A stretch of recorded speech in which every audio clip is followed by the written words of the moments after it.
Good evening, ladies and gentlemen. My name is Karina from the Matura Express. Tonight it's English time and we're going to be talking about the Olympic Games.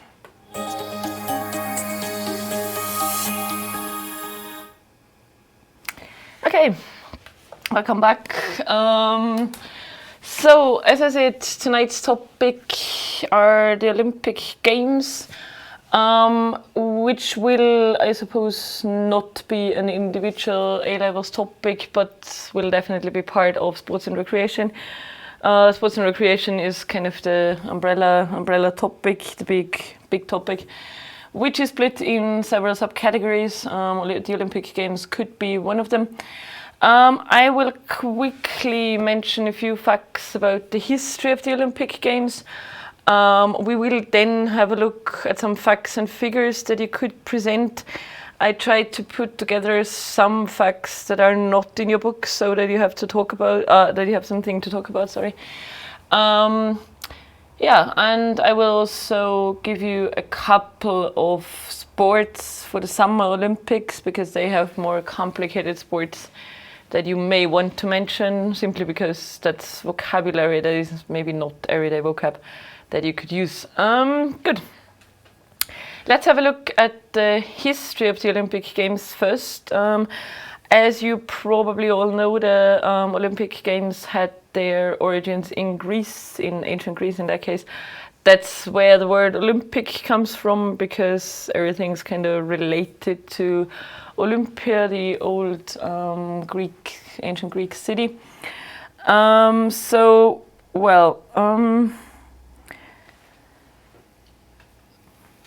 The games as such, or the name or the idea, the concept behind it is quite old.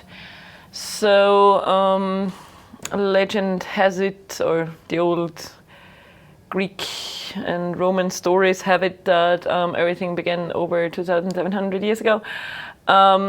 Then the games were part of a religious festival, so there was a festival going on for a couple of days, everything related to religion, so to the gods that were important at the time. And there were religious ceremonies taking place, but also some sports activities, mainly for the entertainment of the people, but also for particularly young men, but like it was generally men allowed, there was no age restriction or anything. But it was generally young men who kind of used the sports activities besides the religious festivals as like in order to prove their strength and so on. But then the sports activities, especially everything that was kind of martial arts, like fighting kind of thing, boxing kind of thing, was also done for entertainment purposes. The modern version of the Olympic Games started in 776 before Christ.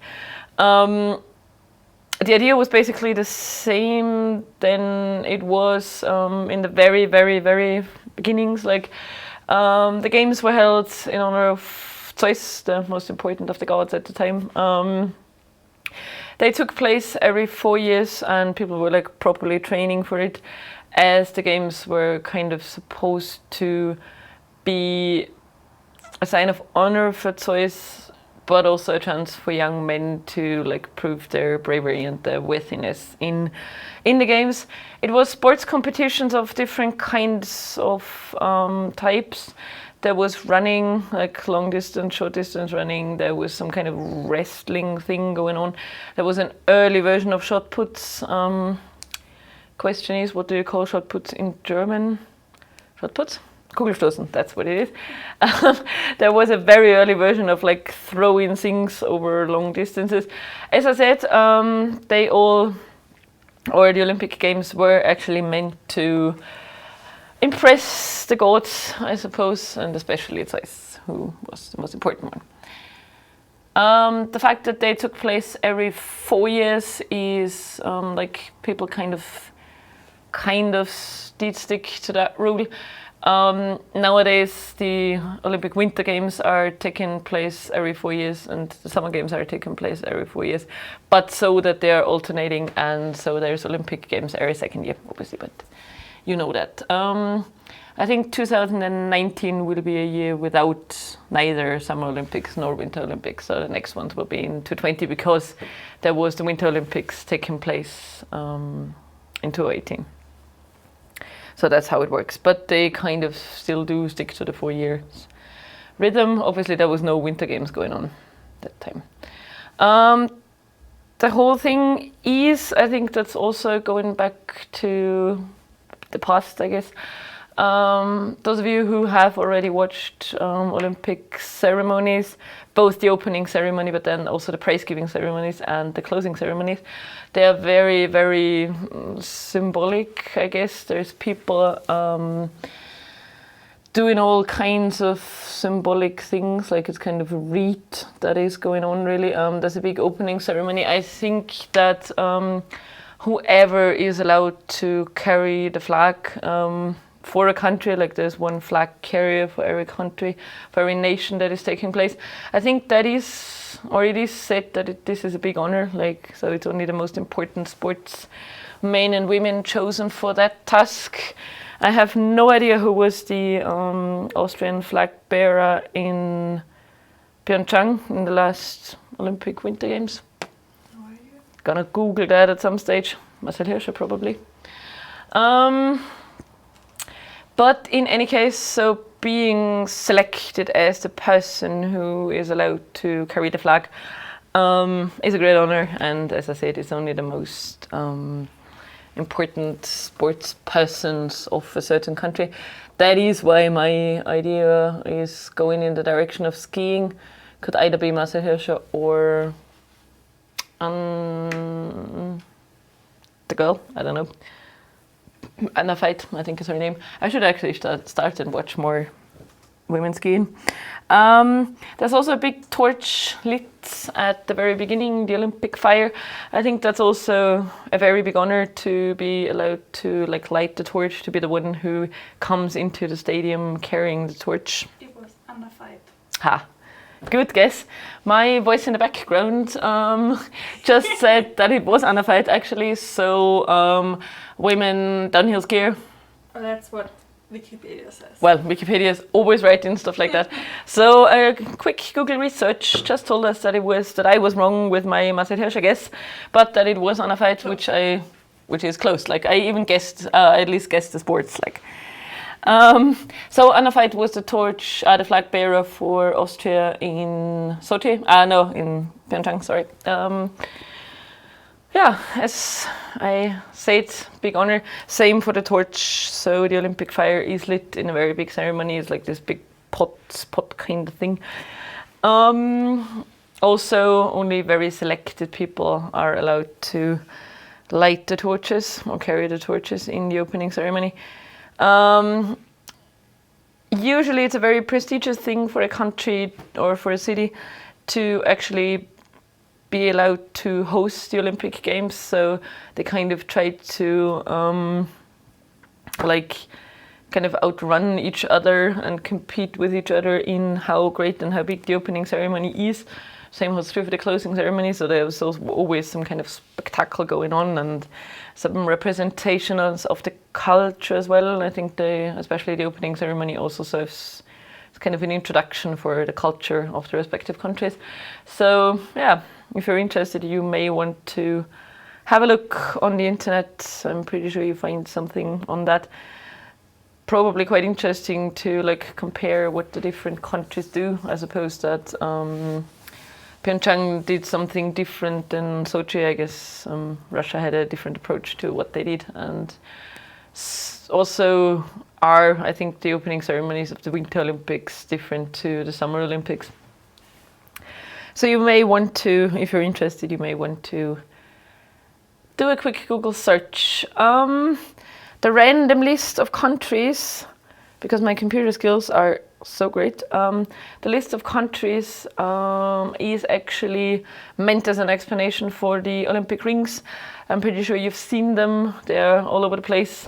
I guess they're somewhere in Innsbruck as well, as Innsbruck hosted the Olympics twice, I think. So there's the Olympic rings, which are kind of the symbol for the Olympic Games. I think most people would recognize the kind of sujet of the Olympic rings. So only seeing the Olympic rings, most people would know what we are talking about. The inventor of the modern Olympic Games, a Frenchman of the name of Pierre de Coubertin. I will show you the name a little later. He kind of designed or invented the 5 rings. Probably, that's more an assumption than like really factual knowledge. Probably it was the 5 original or like the 5 continents, taking place in the Olympic Games. So we have Asia, Africa, Oceania, Europe, and America. Oceania is the umbrella term for New Zealand and Australia, and all the surrounding islands that kind of pertain to either New Zealand or Australia. So the rings, so 1 each, I don't know. I don't think that they're in any particular order, so I don't know, Asia might be represented by the blue one, whatever. Good, so we have the flags, the torches, and the rings as kind of like the unique selling proposition of the Olympic Games. They've kind of made it to be like the symbol for the whole thing. The summer and winter events, I don't know which one gets more spectators on television or more spectators in live performances. I suppose the winter events all in all, because there's only 10 different sports being done. In the summer games it's many more, like the list of sports that are like only categories, not talking about like subcategories, only like umbrella terms of like track and field, like athletic, for example. I think for the summer games it's 28 and it's only 10 for the winter events, so it's kind of like, you know, keeping the overview over the winter thing is probably a bit easier. Usually it's more than 200 nations taking place, also depending on what it is. There's more different nations in the Summer Olympics than in the Winter Olympics. Like, not every country has the chance to learn, I don't know, how to ski or how to do cross-country skiing or ski jumping or whatever. So more than 200 nations with a slightly bigger variety in the Summer Games. Every 4 years, Winter and Summer Games alternating. The word alternate for your vocabulary, because I think it's a nice word. I use it all the time, just because I like it so much. Alternate means sich abwechseln, so 2 and 2. In 1894, not 1994, so the Olympic Games go back in time quite long. As I said, a Frenchman, Pierre de Coubertin, founded the idea of the present-day Olympic Games, and together with that also the International Olympic Committee, the IOC. Everything was founded in Paris at the time, so the Olympic Games, as we know them now, were sort of born in France. Nowadays the IOC has moved to Switzerland, as I think many international umbrella organizations, especially non-government organizations, have moved to Switzerland, I guess for its neutrality, for the fact that they always kind of stay out of political decisions and so on and so forth. That's why Switzerland is kind of safe and unbiased grounds at the end of the day. The president of the IOC at the moment is a gentleman called Thomas Bach, and the IOC has its headquarters in Lausanne in Switzerland, as I said before. It is a non-governmental organization. That means that they are not dependent on any government, so they're the governments of all the respective countries in the world cannot give any orders to the IOC, really. They do whatever they please or whatever they think is necessary. They're also a non-profit organization, so they're not making money by the Olympic Games as such. They're just the umbrella organization that is organizing everything. I will briefly talk about what they're doing in a second, but it's quite complicated. As I said, the IOC does not want to make any profit, really. they are just trying to make sure that, first of all, the Olympic Games take place and that there's communication between the countries. They also host the positioning of the Olympic Games, so they decide where they take place, so which country is going to be the venue of the next either Summer or Olympic Games, so they host the whole voting and stuff. They don't make money, they finance, or they do make money, but they mainly try to make money by advertisements, marketing and sponsoring. That's how they get the money to like be able and finance themselves, and at the end of the day also the whole administration of the Olympic Games. What else is there to say about the IOC? Oh yeah, they are, as I said, they are hosting the whole, like they're working in the background, taking and registering and evaluating all the applications. So countries can apply for either the Summer or the Winter Olympics. I think Innsbruck wanted to apply for Winter Olympics. We always apply for Winter Olympics. Yeah, there was those of you who follow politics, in the last elections, some people in Innsbruck and surroundings, or some parties or some lists or movements, which is more fashionable nowadays, they were kind of advertising for or against the Olympic Games. Innsbruck wanted to apply. Obviously there is advantages and disadvantages to an application for the Olympic Games.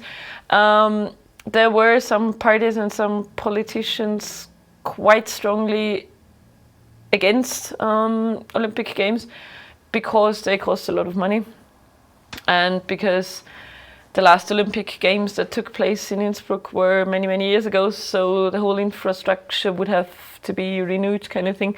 So their basic slogan or their basic credo in the whole election process was kind of like say no to Olympia. I don't know if Innsbruck actually ended up applying. If they did, they didn't get it. So I think the whole discussion was redundant in that case anyway. But obviously there are pros and cons to hosting Olympic Games, and there's been some controversy going on about it. Anyway, the IOC is responsible for that. They receive all the applications, they evaluate the applications, and they'd also then kind of make a short list of who is able to, or who could like potentially be a candidate. What they also do is they make sure that the Olympic Games are done in a fair way. So the IOC has always been strongly against racism in sports.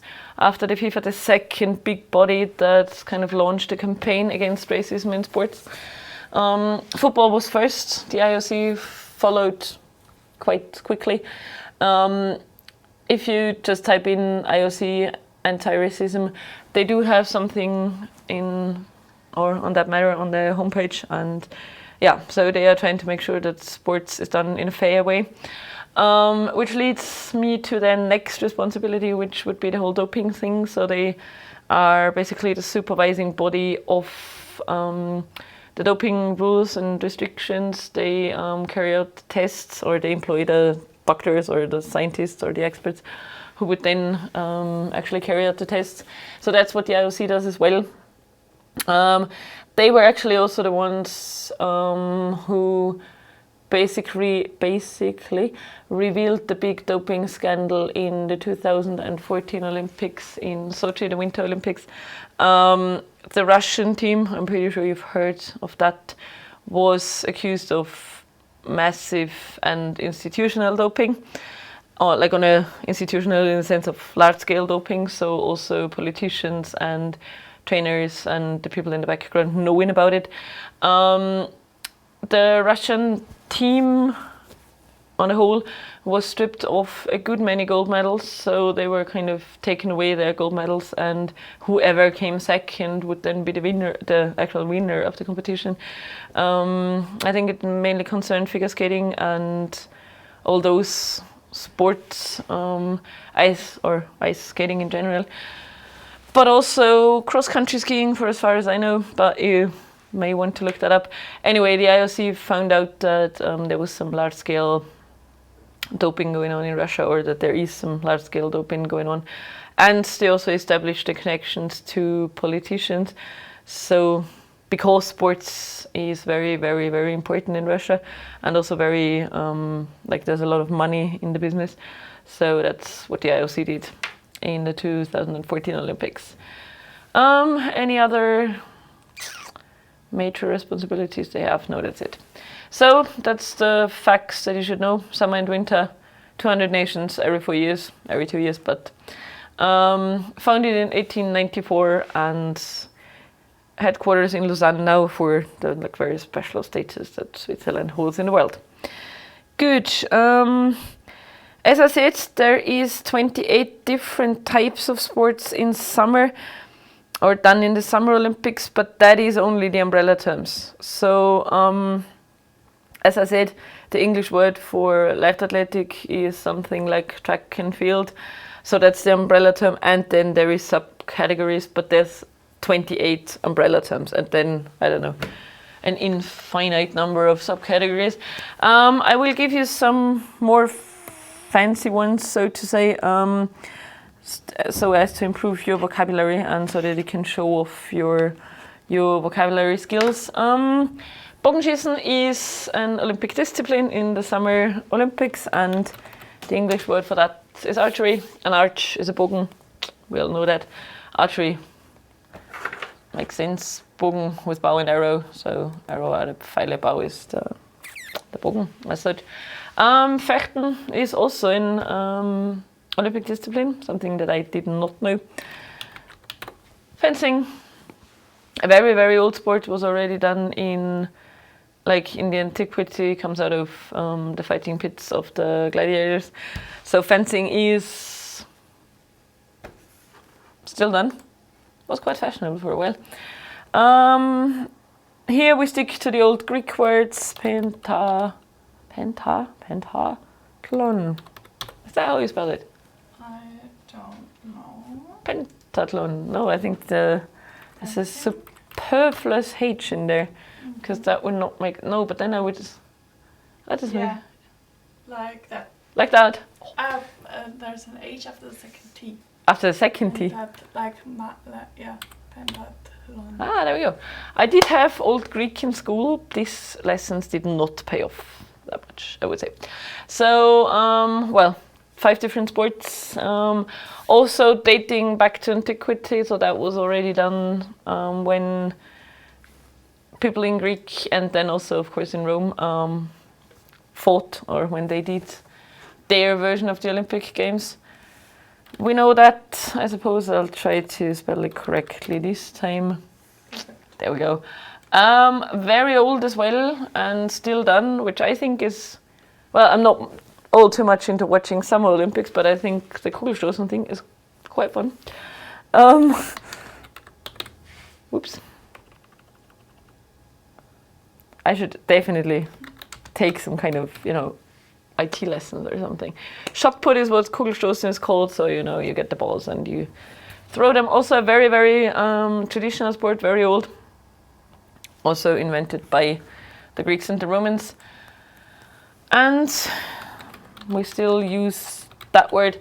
So martial arts is an umbrella term, and then we have all the subcategories. So that's the sports we are looking into in the Summer Olympics, and of course many, many more.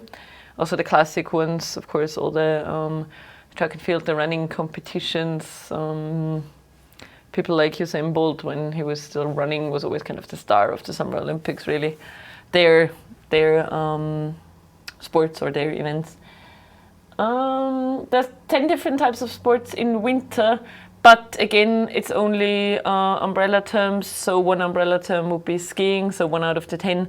And then you would have all the subcategories. So in skiing, this would be slalom, giant slalom, downhill, and super G. So it's only that you know what I mean by umbrella terms and subcategories. So the umbrella term is skiing, and the subcategories are slalom, giant slalom, downhill, and Super G. So there's many more, but then 10 different types as such. Some brief facts for you to present at the exams in case you want to show off your great background theoretical knowledge. So the last Winter Games 2018 took place in South Korea. With like that fancy place that nobody can spell correctly. That's why it's not on a sheet. Like chances of making a spelling mistake in Pyeongchang is quite big. I can't even pronounce it properly. I think not talking about like trying to spell it. The last Summer Games took place in 2016 in Brazil, in Rio de Janeiro. Pretty sure you followed that. The IOC had a lot to do in the last Summer Olympics as well, because obviously the working conditions, or the conditions under which the people in Rio de Janeiro had to work in order to like set up the place and to like modernize the infrastructure or build the infrastructure. Obviously the working conditions were pretty bad. So the whole Summer Olympics kind of had a kind of tattered reputation already before they actually got started. Same holds true for football. Bless you. Same holds true for football. Those of you who follow big football events, the World Championships kind of had the same problems. So people employed under very, very bad conditions. So that is where the IOC, in case of the Olympics, and the FIFA in talking about like the World Championships had a lot to do. The next Winter Games will take place in 2022 in China, and the next Summer Games in Tokyo, and that is the moment when you spell Peking the German way. Not sorry, ladies and gents. I don't want to be the one to blame that you learn like, you know, wrong vocabulary. So Peking is Beijing in English. So you have China and Japan as the next places for both Winter and Summer Olympics. Could be interesting. Winter Olympics in China, I guess it's a fun thing. Kind of, you know, Russia kind of, yeah, well, that kind of fits, but yeah. So, I think that was it. I think that's the end of my stream on the Olympic Games. I will quickly show you what I have here for a second, so as for you to have a quick look at the facts that I were trying to present. So very old, long history, long tradition. Some things still kept up, like the intervals in which the Olympic Games take place, but also some of the sports. The symbols still there, even though they go back to Père de Coubertin and not to the old Greeks, but still 1890 something, 1894, still quite a long time. IOC as the governing, or as the like body, the supervising body of the Olympic Games, non-governmental and also non-profit. More than 200 nations, so very, very international. That's why I think the Olympic Games also very much lent themselves for all sorts of anti-racism campaigns and for all sorts of fair play kind of campaigns, multiculturalism and so on and so forth. Lots of different sports for you to look into, especially in the Summer Olympics. Probably also some vocabulary that you don't know. Nobody knows, unless you're an expert in that type of sports. 10 different winter sports. And that's kind of the schedule for the next couple of Olympic Games.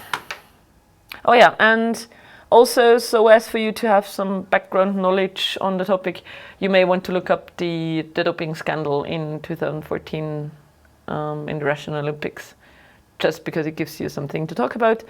And it also proves that you have some, you know, knowledge outside of your textbook, which is always good. Okay, I think that's it. Thank you very much and good night.